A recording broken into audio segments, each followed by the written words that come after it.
আল্লাহর ওলিদের মাজার হচ্ছে আমাদের রুহের খোরাক।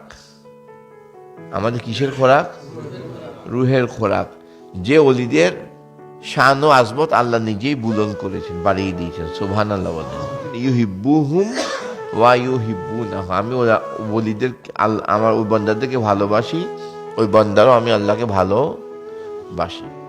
আল্লাহ সূরা কাহাফের মধ্যে আমাদের শিক্ষা দিয়েছেন, আল্লাহর ওলিদের উজুর পানিতে মরা মাছ জিন্দা হয়ে যায়। এই জন্য মাইজভান্ডার দরবার শরীফে যে পুকুরে গৌসুল আজম আহমদুল্লাহ মাইজভান্ডারি এবং গৌসুল আজম শাহ গোলাম রহমান বাভান্ডারি উজু বানাতেন, গোসল করতেন, ওই পুকুরে মৃত্যুর বিমারি ছাড়া যত বিমারি আছে ওই পানিতে গোসল করতে ভালো হয়ে যায়। সুতরাং আল্লাহর ওলিদেরকে ভালোবাসবেন এবং একা কখনো আসবেন না, পরিবার পরিজন নিয়ে আসবেন। আর মাইজভান্ডার দরবার শরীফে যদি যান,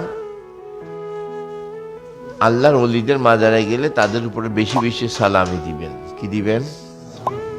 2 রাকাত নফল নামাজ আদায় করে তাদেরকে সালামি দিবেন। আল্লাহর ওলিরা মরে না। আল্লাহ পবিত্র কোরআনে বলছেন, ওয়ালা তাকুলু, তোমরা মৃত বলিও না, ওয়ালা তাহসাবান্নাল্লাযিনা, তোমরা মৃত বলে চিন্তা করিও না। যারা আল্লাহর রাস্তায় শহীদ হয়ে গিয়েছে তাদেরকে মৃত বলতে নিষেধ করে দিয়েছেন কে? আল্লাহ। সুতরাং আপনারা একা আসবেন না, সোহবতে আল্লাহর ওলিদের দরবারে নিয়ে যাবেন সোহবত থাকার জন্য। সোহবতের উপর কোনো ইবাদত নাই।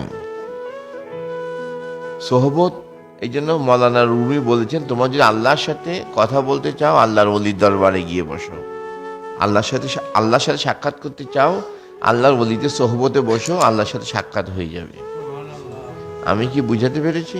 সুতরাং আপনারা ঘরে ঘরে দিন কায়েম করেন, দিনের দাওয়াতের কাজ করেন, এবং আপনার উসিলা যদি একটা মানুষ যদি রসুলমুখী হয়, আল্লাহর ওলিদের মুখী হয়, আপনার আমলের সাথে ওই দাওয়াতি কাজটা যুক্ত হয়ে আপনার আমলকে বর্ধিত করবে।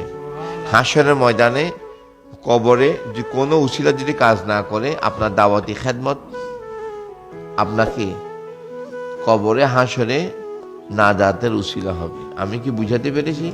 এই জন্য প্রতিদিন না পারেন, প্রতি সপ্তাহে না পারেন, 2 সপ্তাহ বা 3 সপ্তাহ বা প্রতি মাসে অন্তর্পক্ষে একজন লোককে দাওয়াতি কাজ করবেন।